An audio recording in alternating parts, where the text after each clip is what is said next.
ning nyatanipun Bapak Benebat Begawan Durna mati siya sirahe ditugel dinggo bal-balan dening Dusta Jumena dereng Kakang Ngawangga Karna Brasusena ingkang kula teng-teng kaya kendhang kula angel-angelke wonten pabaratan uga Kakang Nerpati Ngawangga sing nyengka dumadining Bratayuda ning nyatane mati saka tangane wong kluwar-klulur kaya dene penengah Pandhawa si Janaka Kanjeng Rama Prabu Salya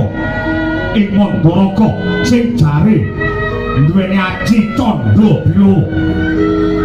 nyatane teluk saka tangane ratu kluwar-klulur kaya dene si Puntadewa